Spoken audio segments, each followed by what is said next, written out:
और फिर अकंपन से ही रावण ने पूछा। रावण ने कहा जब वो इतने समर्थ हैं तो उनको जीतने का उपाय क्या है?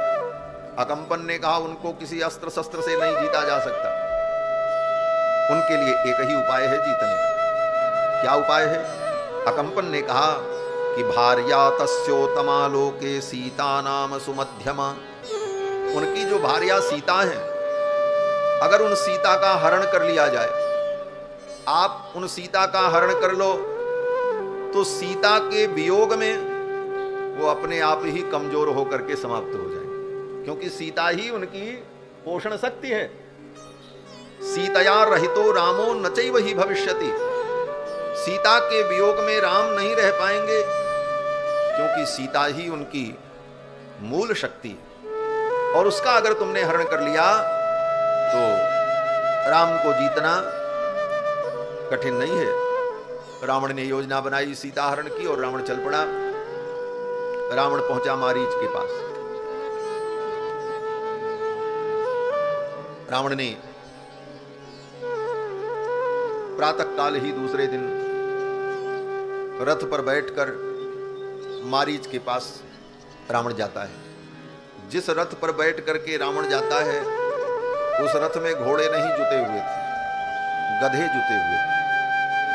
वाल्मीकि जी कहते हैं खर युक्तेन रावण, उसमें खर माने गधे, और बड़े बड़े महाराज बड़े विलक्षण थे सब। तदेव मुक्ता प्रययौ खर युक्तेन रावण, गधों से जुते हुए रथ में बैठकर रथेनादित्य वर्णेन दिशः सर्वा प्रकाशयन, और जिस रथ पर बैठ करके रावण जा रहा था उस रथ के प्रकाश से दिशाएं प्रकाशित हो रही थी। रावण भी साधारण नहीं था महाराज, और जो कुछ उसने पाया था अपने जीवन में तपस्या से ही पाया था। तपबल विप्र सदा वरिहरा, तपस्या। कमी उसकी यही थी कि मानवता का विरोधी था, अहंकारी था, और भी अनेक दुर्गुण थे, लेकिन तपस्या से, साधना से उसने बहुत कुछ जीवन में अर्जित किया। दिव्य तेजोमय रथ पर बैठ करके रावण जब चला, मारीच के पास पहुंचा और जाकर के मारीच से कहता है तुम माया मृग बनो, मैं सीता का हरण करना चाहता हूं।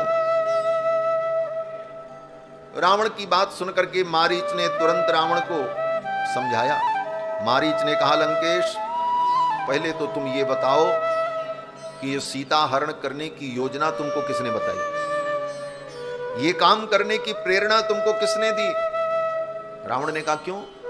मारीच ने कहा जिस किसी ने तुमको ये प्रेरणा दी है निश्चित रूप से वो तुम्हारा शत्रु है, वो तुम्हें ऐसे नहीं जीत सकता, लेकिन तुमको ऐसी सलाह वो दिया है कि इस सलाह के कारण तुम स्वयं विनष्ट हो जाओगे। मारीच ने कहा प्रोत्साहयत यश्चत्वाम सच शत्रु असंशयम, जिसने तुमको सीता हरण का प्रोत्साहन दिया वो तुम्हारा शत्रु होगा, क्योंकि वो तुमको ऐसे तो नहीं जीत पा रहा है, लेकिन तुमको ऐसी सलाह दे रहा है कि तुम इस सलाह को मानकर स्वयं विनष्ट हो जाओ। इसलिए लंकेश, राम से शत्रुता मत लो, चुपचाप लंका लौट जाओ। तुम स्वेषु दारेषु रमस्व नित्यम, तुम अपनी पत्नियों के साथ लंका में रमण करो। रामस्य भार्यो रमताम वनेषु, और रघुनंदन अपनी पत्नी सीता के साथ वन में विहार करें, और ये सीता हरण का संकल्प तुम त्याग दो, इसी में तुम्हारी भलाई है। मारीच के इस कथन को सुन करके रावण मान गया और लंका लौट गया। वाल्मीकि जी कहते हैं कि एवं मुक्तो दशग्रीवो मारीचेन स रावण, मारीच के कहने पर रावण मान गया। न्यवर्तत पुरीम लंकाम, अपनी लंका को लौट गया। विवेश च गृहोत्तमम, और जाकर के अपने लंका में आनंद पूर्वक रहने लगा। सीता हरण की योजना उसने त्याग दी, लेकिन तब तक शूर्पणखा पहुंच गई लंका। ततः शूर्पणखा दृष्ट्वा सहस्राणि चतुर्दश, हतान्येकेन रामेण रक्षसाम भीमकर्मणाम। उन 14,000 राक्षसों के मारे जाने पर शूर्पणखा करुण क्रंदन करती हुई लंका पहुंच गई।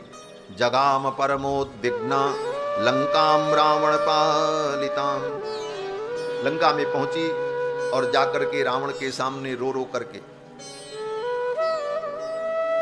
शूर्पणखा ने अपना दुख सुनाया। और शूर्पणखा ने यह भी कहा लंकेश, ये मेरी जो दुर्दशा हुई है ना, ये तुम्हारे कारण हुई। शूर्पणखा ने कहा, उनके साथ जो सुंदर स्त्री है, उस स्त्री को देखकर मुझे लगा कि वो स्त्री तो मेरे भाई रावण की पत्नी होनी चाहिए, और तुम्हारे लिए ही मैं उस स्त्री का हरण करने गई थी, तो उन पुरुषों ने हमारा नाक कान काट लिया। एहसान लाद दिया रावण के ऊपर कि तुम्हारे कारण ये सब हुआ, तुम्हारे लिए ही तो मैं गई थी। रावण ने सोचा, रे ये मेरी बहन शूर्पणखा बेचारी विधवा, और ऊपर से मेरे लिए ये गई थी और इसका नाक कान कट गया। रावण ने कहा, बहन तुम्हारी प्रसन्नता के लिए मैं क्या करूं? शूर्पणखा ने कहा, जिस किसी भी प्रकार से उस सीता को लेकर के आओ और वो तुम्हारे महल में तुम्हारी पत्नी बनकर के रहे, यही मैं देखना चाहती हूं। रावण ने कहा, अगर ऐसी बात है तो मैं जाऊंगा और सीता को लेकर के आऊंगा। रावण फिर सीता हरण की योजना बना करके चल पड़ा। यानशालाम ततो गत्वा प्रच्छन्नम राक्षसाधिपः, और कामगम रथमास्थाय कांचनम रत्नभूषितम, स्वर्णमय तेजोमय रथ पर बैठ करके रावण फिर चल पड़ा और पहुंचा मारीच के पास। मारीच तो बेचारा साधु हो गया था, पूरा पक्का साधु बन गया था महाराज। राम जी ने जब दोबारा उसको छोड़ दिया था, उसी समय से मारीच सावधान हो गया और बहुत दूर समुद्र के बीच में एक टापू में आश्रम बना करके वहीं भजन करता था। वाल्मीकि जी कहते हैं कि ददर्श आश्रम एकांते पुण्य रम्य वनांतरे। रावण जब पहुंचा है तो अपने आश्रम में बैठा था मारीच। तत्र कृष्णाजिन धरम, कृष्ण मृग के चर्म को वस्त्र के रूप में धारण किए हुए, जटा मंडल धारिणम, मारीच ने अपने बालों को जटा बना लिया था, तपस्वी बन गया था। ददर्श नियताहारम, मांसाहार छोड़ करके नियताहारम, आहार पर भी नियंत्रण करके फलाहार करते हुए भजन करता था। मारीचम नाम राक्षसम, ये परिवर्तन मारीच के अंदर इतना बड़ा क्यों आया? बोले भगवान श्री राम का स्मरण करने के कारण। यह स्मरेत पुंडरीकाक्षम सबाहिजाभ्यंतर शुचि, जो भगवान का स्मरण करता है तो भीतर से पवित्र हो जाता है, बाहर से पवित्र हो जाता है, भीतर बाहर से वो पवित्र हो जाता है। भगवान के स्मरण से अंतःकरण शुद्ध होता है। बोले मारीच भगवान का स्मरण क्यों करता था? बोले प्रेम से तो नहीं करता था, लेकिन भय के कारण बार बार भगवान को वो स्मरण करता था। मारीच की तो ये दशा थी कि मारीच के सामने अगर कोई कह दे रथ, तो र कहते ही उसे डर लगता था, राम तो नहीं आ गए।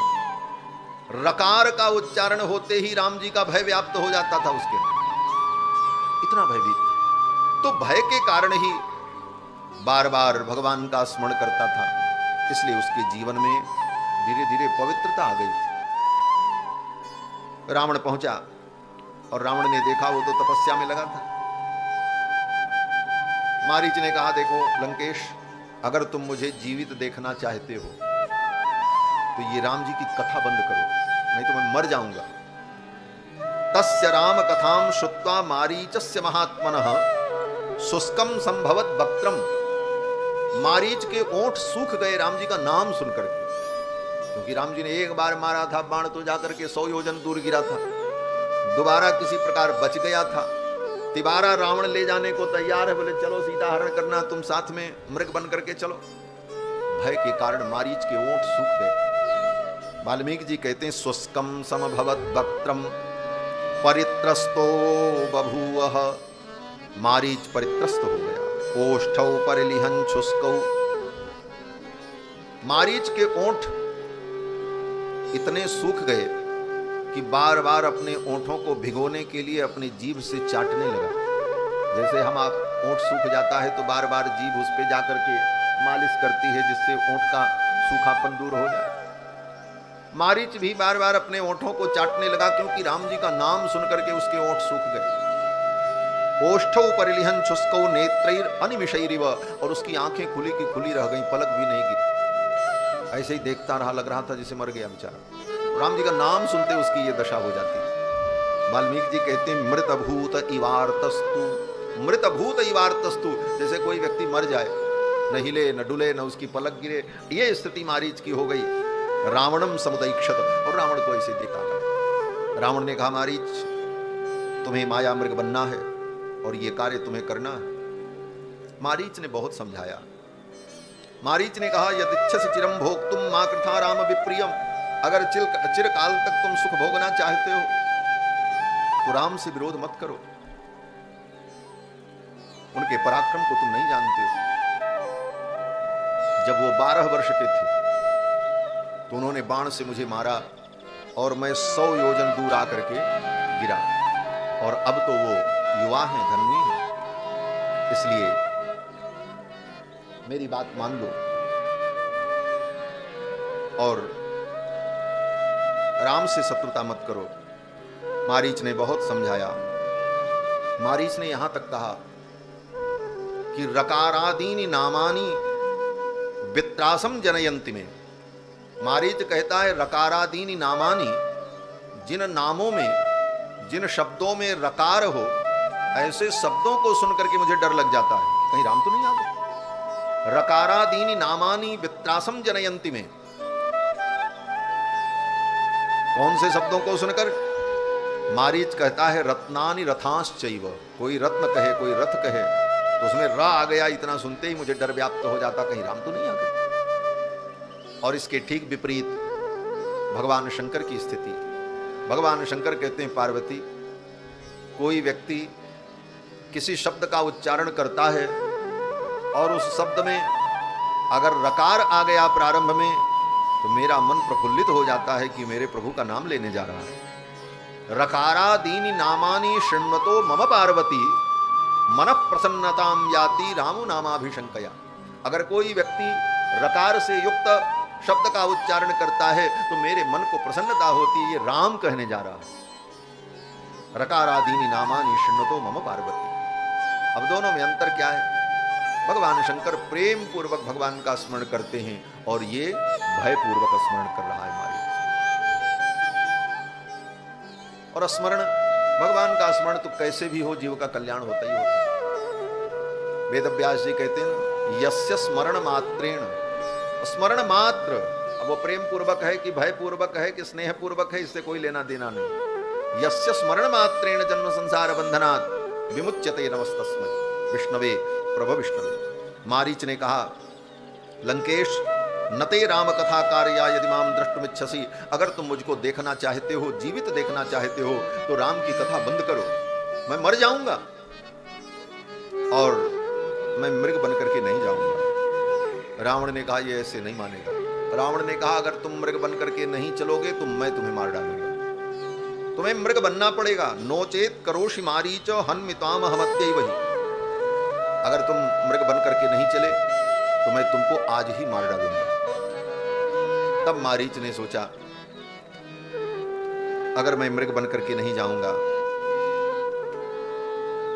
तो ये मुझे मारेगा, और अगर मृग बनकर के मैं गया तो राम जी हमको मारेंगे।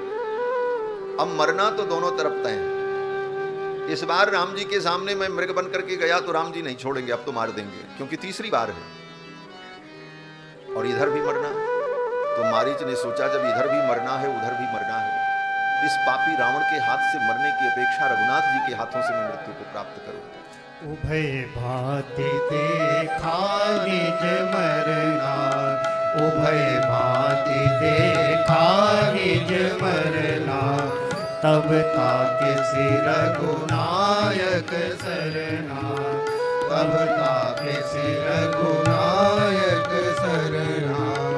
उतरु देत मोहि बधव अभागे, उतरु देत मोहि बधव अभागे, कस नमरो रघुपति सर लागे, कस नमरो रघुपति सर लागे। उभय भांति देखा निज मरना, उभय भांति देखा निज मरना, उभय भांति देखा निज मरना। मारीच ने देखा इधर भी मरना है उधर भी मरना है, तो क्यों न राम जी के हाथ से ही मैं मृत्यु को प्राप्त करूं। और मारीच तैयार हो गया। मारीच ने कहा ठीक है लंकेश चलो, मैं माया मृग बनने को तैयार हूं, लेकिन एक बात सुन लो। रावण ने कहा क्या?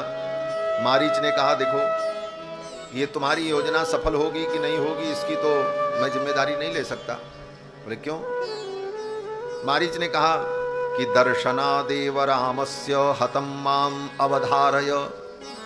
अगर मैं माया मृग बनकर के राम जी के सामने गया तो राम जी के देखते ही मेरा हार्ट फेल हो जाएगा, मैं तो मर जाऊंगा।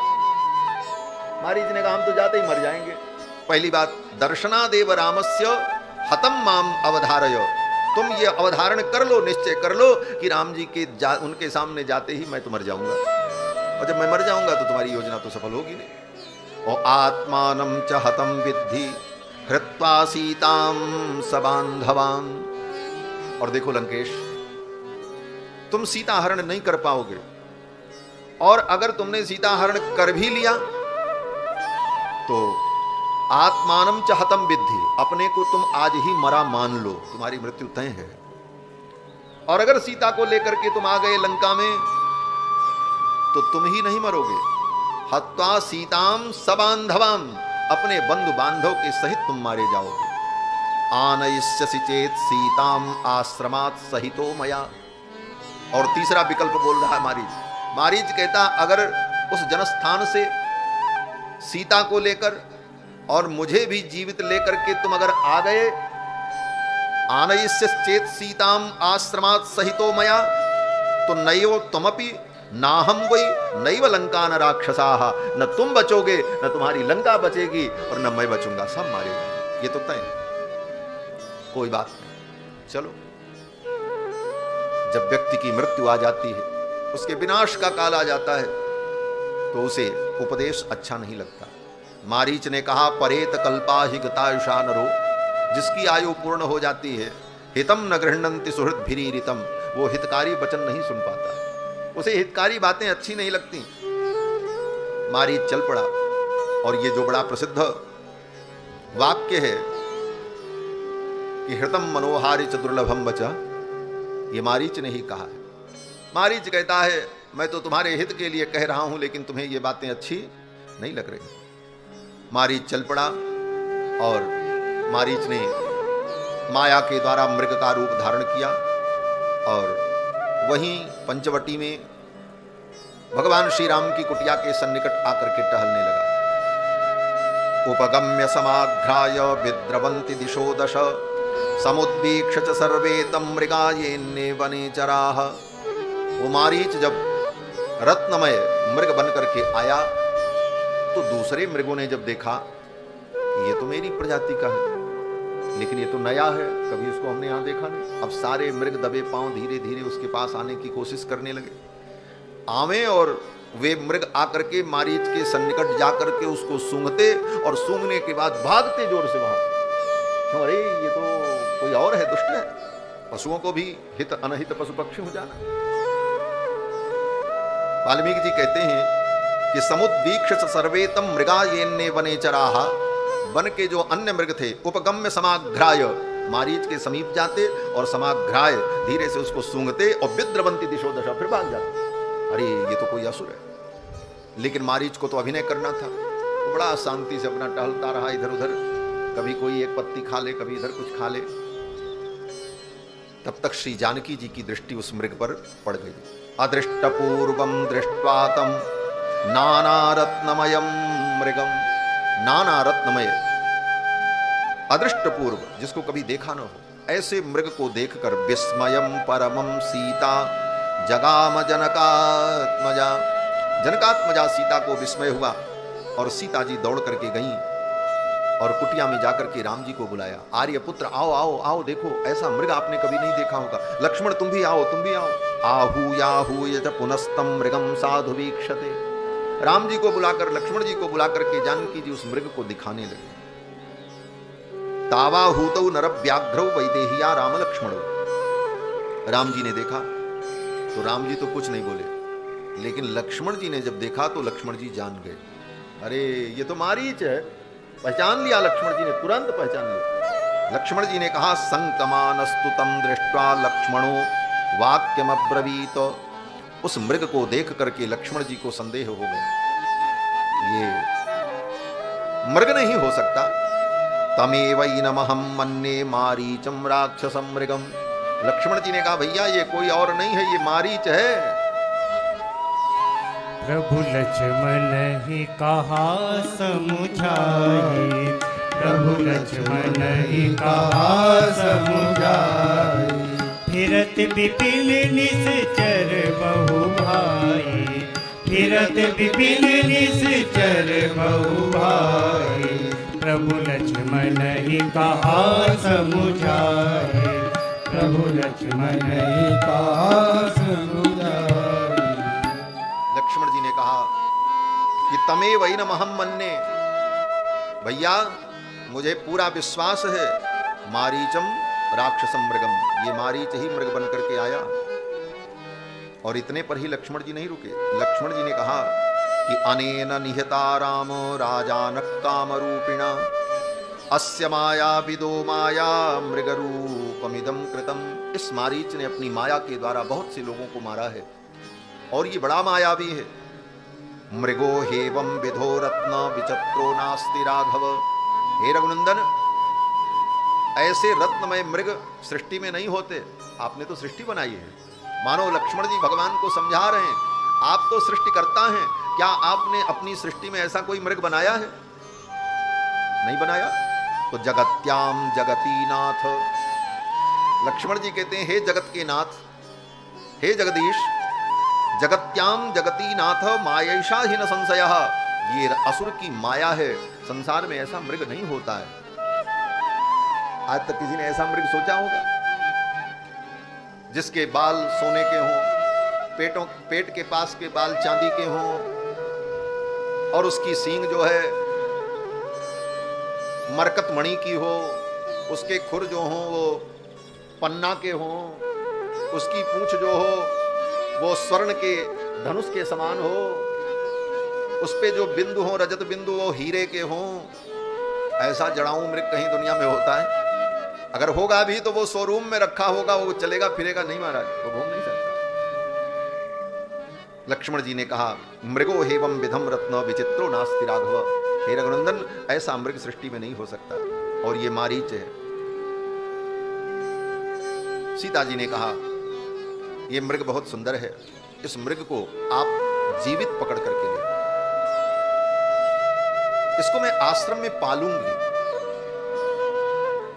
और जब हमारा वनवास का काल पूर्ण हो जाएगा तो इसे अयोध्या ले चलूंगा और ये मृग अयोध्या में लोगों के आश्चर्य का विषय बनेगा। मृग रूपमिदं दिव्यम विस्मयम जनयिष्यति। ये मृग अयोध्या में लोगों को विस्मित करेगा और हमारी 14 वर्ष की वन यात्रा का ये संस्मरण होगा, इसे हम लेकर के चलेंगे। जानकी जी ने कहा इस मृग को आप किसी भी प्रकार ले आओ और अगर ये जिंदा न मिले तो इसे मार करके इसका मृगचर्म ले आओ। इसका मृगचर्म बहुत सुंदर है। भगवान श्री राम ने कहा अच्छा। लक्ष्मण जी ने एक बार फिर रोका, प्रभु ये मारीच है, आप मत जाओ, मैं जा रहा हूं, इसे लेकर के आता हूं। अगर ये मृग होगा तो लाऊंगा, नहीं तो मार के आऊंगा। तो राम जी ने लक्ष्मण से कहा नहीं लक्ष्मण, मुझे जाना। लक्ष्मण जी ने कहा ठीक, कोई बात नहीं। राम जी ने धीरे से कहा लक्ष्मण, पहली बार तो सीता ने मुझसे कुछ कहा है, अगर मैं सीता की बात नहीं मानूंगा तो सीता जी को अच्छा नहीं लगेगा। तो लक्ष्मण जी तो जीवाचार्य हैं, आचार्य हैं। आचार्य की बात अगर जीव न माने तो जीव को भी संकट में पड़ना पड़ता है और आचार्य की बात अगर ब्रह्म परमात्मा न माने तो उनको भी संकट में पड़ना पड़ता है। लक्ष्मण जी ने भगवान को बताया लेकिन भगवान नहीं माने।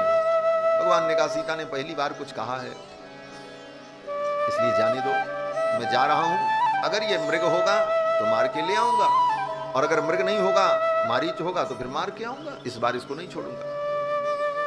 तो लक्ष्मण जी ने कहा ठीक है कोई बात नहीं, मेरी बात न मानो, दुल्हन की बात मानो। हाँ, मेरी सलाह आपको अच्छी नहीं लगती, पत्नी की बात अच्छी लगती तो ठीक है आप जाओ। और राम जी गए। परिणाम आपको मालूम है, भगवान श्री राम गए और वहां जाने पर उनको मृग भी नहीं मिला, और लौट करके आने पर मृग नैनी सीता भी प्राप्त नहीं। दोनों से हाथ धोना पड़ा, क्योंकि आचार्य की बात नहीं मानी, लक्ष्मण जी का सही संदेश, उनकी सही सलाह नहीं मानी। और सीता जी के साथ क्या हुआ? बोले सीता जी को भी लक्ष्मण जी ने सलाह दी कि कुटिया से बाहर मत जाना, रामानुज लघुरेख खिंचाई। लक्ष्मण जी ने एक रेखा खींच दी, बोले इस रेखा से बाहर मत जाना, आप सुरक्षित रहोगी। और लक्ष्मण जी की बनाई मर्यादा रेखा का उल्लंघन किया सीता जी ने। परिणाम क्या हुआ? बोले सोने का मृग भी नहीं मिला, राम जी भी बिछुड़ गए और सोने की लंका प्राप्त हो गई, लेकिन सोने की लंका में जानकी जी को नींद नहीं आई। लंका में भी सोने की लंका में उनको सोने को नहीं मिला। इतने दिनों तक दुख को प्राप्त करना पड़ा। लक्ष्मण जी ने मना किया, लेकिन राम जी नहीं माने, राम जी चल पड़े। और भगवान श्री राम ने जब मृग का पीछा किया, वो मारीच भागने लगा। बार बार घूम घूम करके भगवान को देखता, फिर भागता, फिर देखता, फिर भागता, क्योंकि भगवान चाहते तो उसे उसी क्षण मार देते। लेकिन भगवान ने सोचा जब इसकी ये कामना है तो इसकी ये कामना मैं पूर्ण कर दूं। मारीच की कामना क्या थी? बोले मारीच ने बड़ी सुंदर कामना की थी। मारीच ने कामना की कि मम पाछे धर धावत धरे सरासन बान। राम जी मेरे पीछे धनुष बाण लेकर के दौड़ेंगे और फिर प्रभु ही बिलोकी हों, मैं बार बार घूम घूम करके उनको देखूंगा, मुझे वो सुख मिलेगा। ये कामना करके मारीच आया था। मम पाछे धर धावत धरे सरासन बान, मम पाछे धर धावत धरे सरासन बान।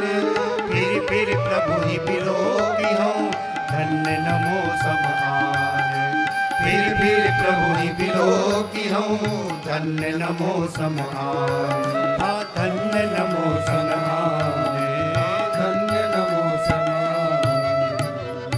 मारीच यही कामना लेकर के आया था कि मम पाछे धर धावत धरे सरासन बाण। राम जी धनुष बाण लेकर के मेरे पीछे दौड़ेंगे और फिर प्रभु ही बिलोकी हों, मैं बार बार घूम घूम करके उनको देखूंगा। धन्य नमो समान, मेरे समान कोई धन्य नहीं होगा। तो भगवान ने कहा ठीक है, अगर तुम्हारी यही कामना है तो तुम्हारी ये कामना मैं पूर्ण करता हूं। भगवान पीछे पीछे भागते रहे और वो घूम घूम के देखता है।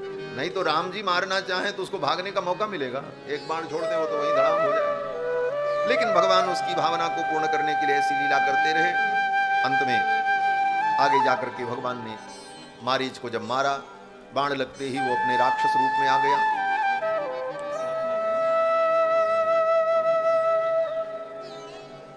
ऐसा भी वर्णन है कि वो भगवान का बाण लगते ही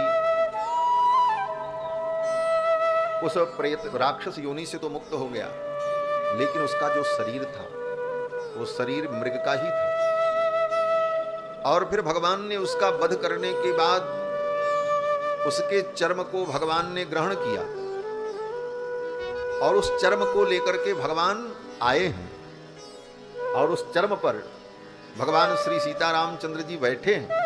श्री वेदांत देशिक स्वामी जी ने अपने रघुवीर गद्यम में इसका संकेत किया है कि मारीच मृगचर्म करमित दरभास तरण, ऐसा विशेषण दिया कि मारीच मृग के चर्म को बिछाकर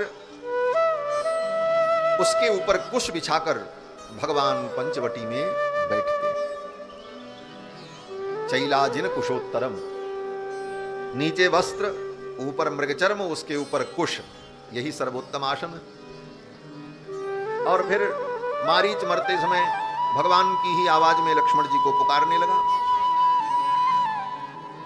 उस आवाज को, ध्वनि को जानकी जी ने सुना और जानकी जी ने कहा लक्ष्मण, लगता है आर्यपुत्र के ऊपर कोई विपत्ति आ गई है, आप उनकी सहायता के लिए जल्दी से जाओ। तो लक्ष्मण जी मुस्कुराने लगे। लक्ष्मण जी ने कहा मां, उनके ऊपर कोई विपत्ति नहीं आ सकती। देव देव मनुष्येषु गंधर्वेषु पतत्रिषु, देवता मनुष्य गंधर्व राक्षस यो रामं प्रति युद्धे तो समरे वासवोपमम। राम को युद्ध में कोई जीत नहीं सकता। इसलिए हे देवी, आप निश्चिंत रहो। ये मायामय राक्षसों की वाणी है। राक्षसा विविधा वाचो व्याहरंति महाबने। वन में राक्षस विविध प्रकार की वाणी बोलते रहते हैं। ये मारीच की वाणी है। आप चिंता मत करो, रघुनाथ जी आ रहे होंगे। लेकिन इतना सुनते ही जानकी जी लक्ष्मण जी के ऊपर कुपित हो गए। और जानकी जी ने कहा, लक्ष्मण, तुम्हारे मन में पाप है। अहम तव प्रियम मन्ने रामस्य व्यसनम महत्। तुम तो चाहते हो कि राम जी के ऊपर कोई विपत्ति आ जाए, वो किसी विपत्ति में संकट में पड़ जाएं तो तुम्हें सुख मिलेगा। लक्ष्मण जी ने कहा, ऐसा मैं कैसे सोच सकता हूं। सीता जी ने कहा, तुम्हारे अंदर स्वार्थ है। तुम इसीलिए यहां तक आए हो अयोध्या से चलकर, और तुम और भरत दोनों ने मिलकर के योजना बनाई है। भरत अयोध्या का राज्य चाहता है, और तुम चाहते हो कि मेरे आर्यपुत्र के ऊपर कोई विपत्ति आ जाए तो तुम मुझे हस्तगत कर लो, तुम मुझे ग्रहण कर लो। इतना बड़ा आरोप श्री जानकी जी ने लक्ष्मण जी पर लगाया। तन्न सिद्ध्यति सौमित्रे तवापि भरतस्य च। हे सुमित्रानंदन, तुम्हारी और भरत की ये कामना सिद्ध नहीं होगी। मैं मर जाऊंगी, लेकिन किसी अन्य पुरुष का वर्णन नहीं कर सकती। पिबामि वा विषम तीक्ष्णम प्रवेक्ष्यामि हुतासनम। मैं विष पी लूंगी, अग्नि में प्रवेश कर जाऊंगी, लेकिन न त्वहम राघवादन्यम कदापि पुरुषम स्पृशे। रघुनंदन के अतिरिक्त किसी पुरुष का मैं वर्ण नहीं कर सकती, स्पर्श भी नहीं कर सकती। ऐसा वचन जब जानकी जी ने लक्ष्मण जी को कहा, लक्ष्मण जी का हृदय विदीर्ण होने लगा। ऐसे अनन्य सेवक के ऊपर ऐसे प्रश्न। लक्ष्मण जी महाराज फिर भी कुछ बोले नहीं। लक्ष्मण जी ने कहा, कोई बात नहीं। वाक्यम अप्रतिरूपम तु न चित्रम स्त्रीषु मैथिली। हे मैथिली, आपने जो ये बात कही है, ये कोई विचित्र बात नहीं है। स्त्री कुछ भी कह सकती है। लक्ष्मण जी ने केवल इतना ही कहा। स्त्री स्वभावस्तेस नारीणाम एस लोके सुदृश्यते। ये नारी का स्वभाव होता है, वो रोष में आकर के किसी के ऊपर कोई भी आरोप मढ़ सकती है। ये नारी का एक स्वाभाविक गुण है, अथवा जो भी कह लो। लक्ष्मण जी कहते हैं, हे मां, आपने जो कहा कोई बात नहीं, ये तो कोई नई बात नहीं है। न चित्रम स्त्रीषु मैथिली, लेकिन मैं जा रहा हूं। और लक्ष्मण जी महाराज चल पड़े। और लक्ष्मण जी जब पहुंचे, तब तक रावण इधर आ गया, और रावण ने परिव्राजक का रूप धारण किया। परिव्राजक रूपेण वैदेहीम अन्नवर्तते। त्रिदंडी सन्यासी का रूप धारण करके आया, और भिक्षा मांगने के लिए द्वार पर पहुंचा। जानकी जी ने देखा, जानकी जी ने स्वागत किया, आतिथ्य किया। और फिर रावण ने पूछा कि आप इस जंगल में अकेले कैसे निवास करती हो। तो श्री जानकी जी ने रावण को संपूर्ण वृत्तांत सुनाया। जानकी जी ने कहा, उषित्वा द्वादश समा इक्ष्वाकूणाम निवेशने। जब मैं 6 वर्ष की थी तब मेरा विवाह हुआ दशरथ नंदन श्री रघुनंदन के साथ। फिर 12 वर्ष में अपने ससुराल में रही। जब मेरी अवस्था 18 वर्ष की हुई और मेरे पति की आयु 24 वर्ष पूर्ण हुई, तो मां कैकेयी के वचन को पूर्ण करने के लिए हम लोग वन में आए। साथ में मेरे देवर लक्ष्मण भी आए हैं, और वो दोनों जंगल में गए हैं। आप प्रतीक्षा करो, वो आएंगे। आगमिष्यति में भर्ता वन्यमादाय पुष्कलम। वन से कंदमूल फल और अनेक वस्तुएं लेकर के मेरे पति और मेरे देवर आते ही होंगे। मैं आपको सुंदर भोजन कराऊंगी, आपका आतिथ्य करूंगी, आप प्रतीक्षा करो। तब तक रावण तो अपने उद्देश्य से आया था। रावण ने कहा, मैं राक्षसों का अधिपति रावण हूं, और तुम मेरी पत्नी बन जाओ। 5000 दासियां तुम्हारी सेवा करेंगी। पंचदास्य सहस्राणी सर्वाभरण भूषिताः सीते परिचरिष्यन्ति भार्या भविष्य में। यदि तुम मेरी भार्या बनोगी तो 5000 दासियां तुम्हारी सेवा करेंगी। क्या इस मनुष्य के साथ तुम रहना चाहती हो जो इतना दीनहीन हो, जिसको पिता ने अपने राज्य से भ्रष्ट कर दिया हो? ऐसे दीनहीन के साथ रह करके क्या करोगी? मुझवीर के साथ तुम रहो, 5000 दासियां तुम्हारी सेवा करेंगी। ये सब कह करके रावण जानकी जी को प्रलोभित करने लगा। लेकिन जानकी जी ने उसे क्या उत्तर दिया? जानकी जी ने कहा, दुष्ट, त्वं पुनर्जम्बुक सिंही मामिहेच्छसि दुर्लभाम। अरे लंकेश, जम्बुक होकर, जम्बुक माने सियार होकर के सिंघनी को तू पत्नी बनाना चाहता है? कभी कोई शेरनी किसी सियार की पत्नी होती? सिंघनी तो सिंह की पत्नी होती। लक्ष्मी जी ने कहा श्री जानकी जी ने कि कालकूटम विषम पीत्वा स्वस्तिमान गंतुमिच्छसि। कालकूट विष पी करके तुम जीवित रहने की कल्पना करते हो। मानो सीता जी रावण को उपदेश करती हैं, लंकेश तुम ब्राह्मण हो, ऋषिपुत्र हो, धर्म को समझो। परस्त्री दूसरे के लिए विष के समान होती। परस्त्री पर दृष्टिपात करना विष पीने के समान है, और इस विष को पी करके तुम जीवित नहीं रहोगे। सीता जी ने रावण को बहुत फटकारा।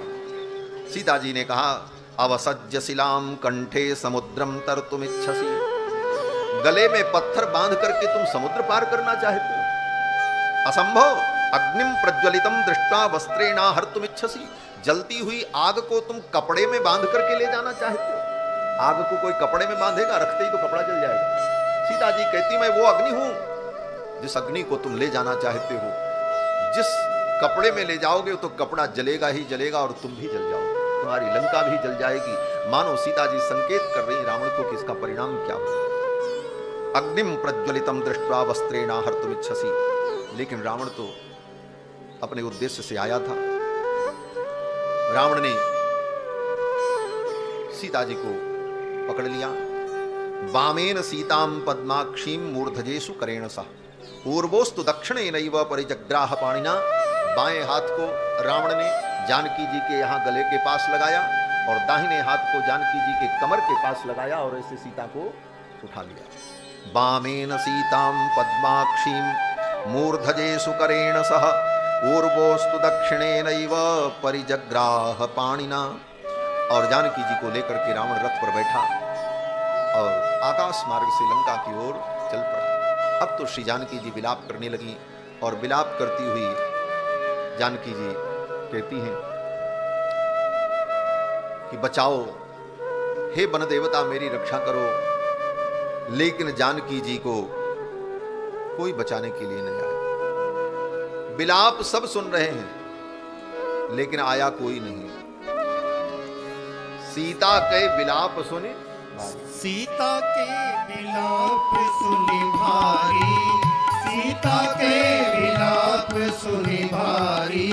भय चराचर जीव दुखारी, भय चराचर जीव दुखारी। सीता जी के विलाप को सुनकर दंडकारण्य के सभी जीव दुखी तो हुए, लेकिन कोई आगे बढ़ करके उनकी रक्षा के लिए नहीं आया। किसी के दुख को देखकर हम दुखी तो होते हैं, लेकिन उसकी रक्षा के लिए प्रयत्नशील नहीं हो पाते। लेकिन धन्य है गृद्धराज जटायु। गृद्धराज जटायु ने जब सुना तो गीधराज सुनि आरत बानी, रघुकुल तिलक नारी पहचानी। गृद्धराज जटायु ने देखा ये तो जानकी की आवाज है। गृद्धराज जटायु ने सिर उठा करके देखा तो रावण जानकी जी को लेकर के जा रहा था। गीधराज सुने आरती बानी, गीधराज सुने आरती बानी। रघुकुल तिलक नारी पहचानी, रघुकुल तिलक नारी पहचानी। अधम निशाचर लीने जाई, अधम निशाचर लीने जाई। जिमि मलेच्छ बस कपिला गाई, जिमि मलेच्छ बस कपिला गाई, जिमि मलेच्छ बस कपिला गाई। गीधराज जटायु ने देखा और गिद्धराज जटायु अपने पंख को फैला करके दौड़ पड़े। गिद्धराज जटायु ने कहा, सीते पुत्र करसी जनि त्रासा, बेटी डरना मत, मैं आ रहा। गिद्धराज जटायु दौड़ पड़े और अपने चोंच के प्रहार से रावण को घायल कर दिया। महाराज चोंचल मारे बिदार सिदेही, चोंचल मारे बिदार सिदेही, दंड एक भई मूर्छाते ही, दंड एक भई मूर्छाते ही, दंड एक भई मूर्छाते ही। गिद्धराज जटायु दौड़ पड़े।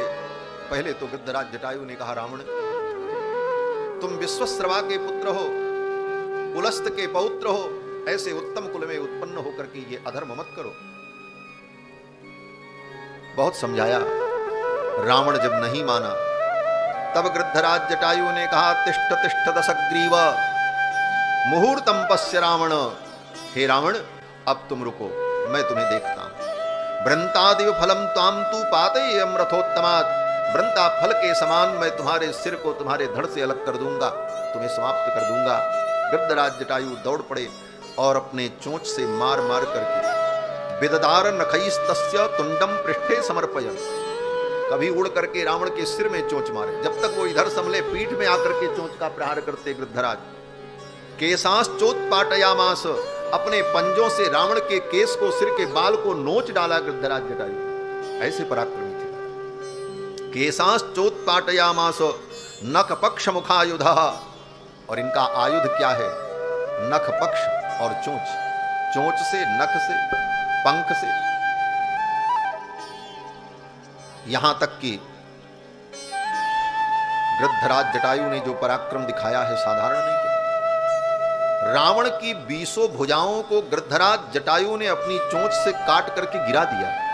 वाल्मीकि जी वर्णन करते हैं कि बाम बाहून 10 तदा व्यापहर दरिंदमः, सच्छिन्न बाहो सद्यो वै बाहवः सहसा भवन। रावण की भुजाओं को गिद्धराज जटायु ने अपनी चोंच से काट करके गिरा दिया। लेकिन रावण तो बड़ा मायावी था, और ज्यों ही गिद्धराज जटायु ने रावण की भुजाओं को काटा, तब तक फिर रावण की भुजाएं ऐसे सुरसुर सुरसुर निकल आईं। कैसे निकल आईं? वाल्मीकि जी की उपमा बड़ी विलक्षण है। बल्मीकादिव पन्नगः, जैसे बिल के अंदर से सांप निकलता है, ऐसे वो कटने के बाद एक एक हाथ फिर प्रकट हो गए महाराज। बल्मीकादिव पन्नगः ततः क्रोधात् दशग्रीवः सीतामुत्सृज्य वीर्यवान्।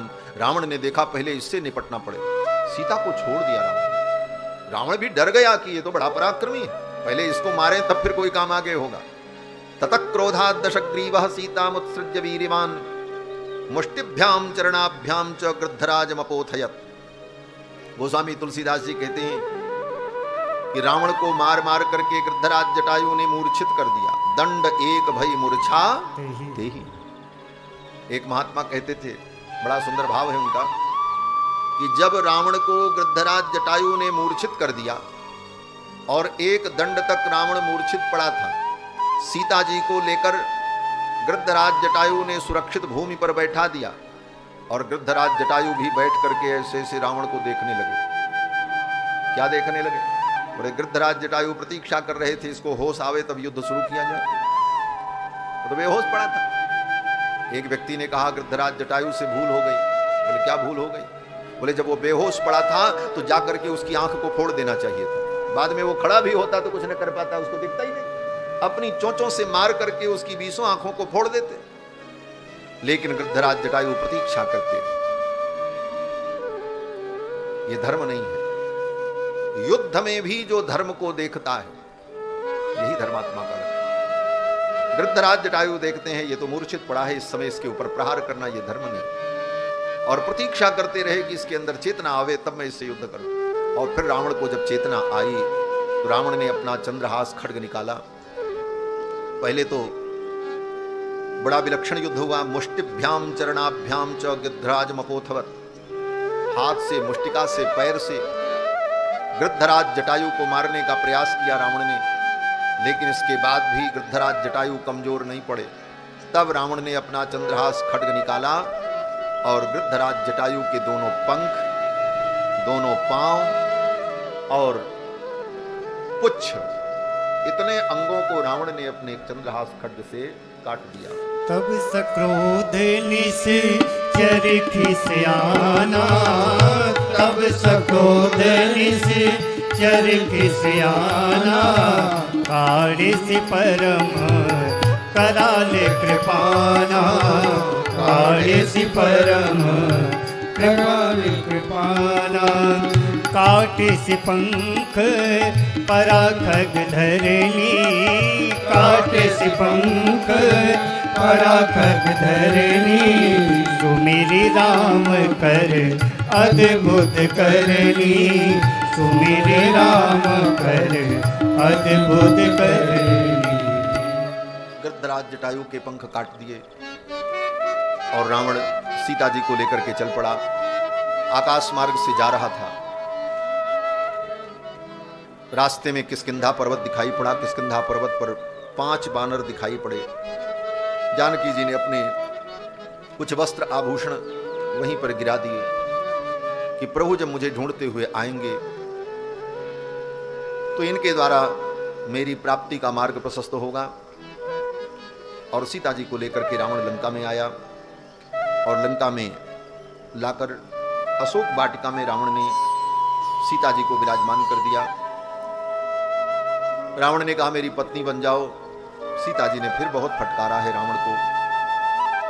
और रावण ने राक्षसियों से कहा सावधानी पूर्वक इस देवी की सुरक्षा करना। और मैं कह करके जा रहा हूं कि शृणु मैथिली मद वाक्यम मासान द्वादश भामिनी, 12 महीने का मैं समय दे रहा हूं। 12 महीने में अगर तू मेरी बात नहीं मानी तो ये राक्षसियां तेरे अंग प्रत्यंग को प्रातराश बना करके खा जाएंगे। प्रातराश माने प्रातः काल जो खाया जाता है, ब्रेकफास्ट, प्रातराश उसी को कहते हैं। नाश्ता कर जाएंगी आज की भाषा में जो कहते हैं महाराज हम तो नाश्ता कर लेंगे इतना। तो राक्षसियों ने जानकी जी को भयभीत करना शुरू किया। रावण तो चला गया। इसके बाद